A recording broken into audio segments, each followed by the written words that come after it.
Imagine a place where more than 33,000 people live shoulder to shoulder inside just 6.5 acres, about 4 football fields of space. Buildings shot up as high as 14 stories, packed so tightly together they fused into one giant block of concrete and steel. For over 20 years, this was officially the most crowded place on Earth. And yet, this wasn't some sci-fi dystopia, it was real. A place called Kowloon Walled City, right in the heart of Hong Kong. A lawless maze, often described as a world within a world. But how did this city of anarchy come to be? And what was it really like to live inside? The story of Kowloon Walled City begins in 960 AD, when it was a salt trading outpost under China's Song dynasty, before later becoming a small military fort. Its fate changed dramatically in 1841 after the First Opium War, when Hong Kong Island was ceded to the British. However, China stubbornly held on to Kowloon Walled City for military use, even building a wall around it. This created a unique and precarious situation. A tiny Chinese enclave entirely surrounded by British Hong Kong. Over time, this political peculiarity led to an astonishing outcome.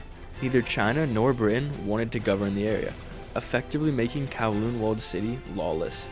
With no government in charge and thousands of refugees arriving from China in the 1940s, Kowloon Walled City grew wild. People built wherever they found space, on rooftops, in alleyways, and stacked higher and higher. Soon, the city climbed 14 stories into the sky, stopped only by flight paths of planes landing near the Kai Tak airport. Eventually, hundreds of individual structures, some estimates say 350 to 500 buildings, merged into one giant interconnected megastructure, a true living organism of brick and concrete. Life inside Kowloon Walled City was unlike anywhere else on Earth. The vast majority of residents lived in tiny, cramped rooms, often as small as 40 square feet, costing just $5 a month. Due to the incredible density, the lower levels and interior of the city were permanently dark, with zero natural light, forcing residents to rely on electric lights 24/7.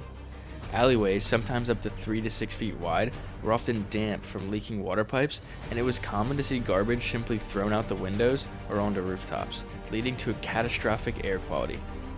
This lawless environment naturally attracted elements of organized crime.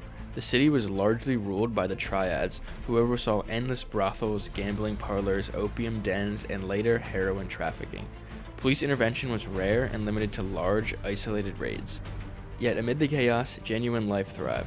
The lack of regulation meant hundreds of businesses operated freely, manufacturing products like fish balls, without any fire, health, or labor safety laws. Kowloon Walled City became particularly known for its unlicensed dentists and doctors, who despite having the qualifications from mainland China, couldn't legally practice in British Hong Kong.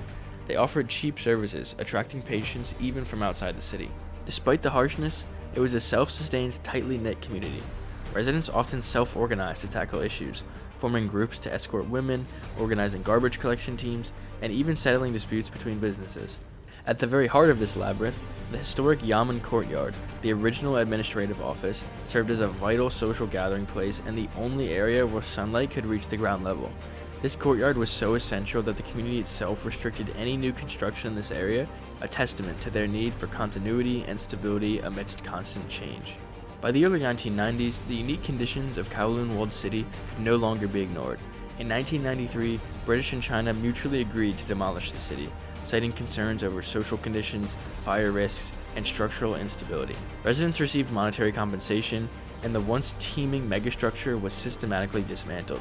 Today, where the City of Anarchy once stood, there is a peaceful public garden, Kowloon Walled City Park. The historic Yamen building has been preserved as a memorial, offering a quiet reminder of the incredible urban monolith that once towered here. The story of Kowloon Walled City stands as a powerful testament to human adaptability and resilience in the face of extreme conditions. It showcased how communities can self-organize and thrive even without formal governance. However, it also serves as a stark reminder of the profound cost of living without essential elements for human well-being: ample natural light, clean air, green spaces, and a connection to nature. The residents, despite their ingenuity, endured harsh, unsanitary, and often dangerous conditions. While the self-built nature of the city was a marvel of organic architecture, it came at a significant human cost.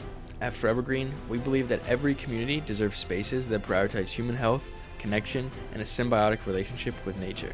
The walled city, with its perpetual darkness and lack of greenery, highlights just how critical access to light, fresh air, and open natural environments is for our physical and mental well-being. It underscores the universal human need for belonging, demonstrated by the cherished Yamen Courtyard, and the equally vital need for environments that nurture rather than merely house us. The Kowloon Walled City has been sanitized and erased from the physical world, but its lessons linger on. Its legacy urges us to consider the foundational role of thoughtful urban planning that creates not just buildings, but greener, healthier, and more connected communities where every individual has the opportunity to thrive. If you enjoyed this video, please join our community and subscribe. Thanks for watching.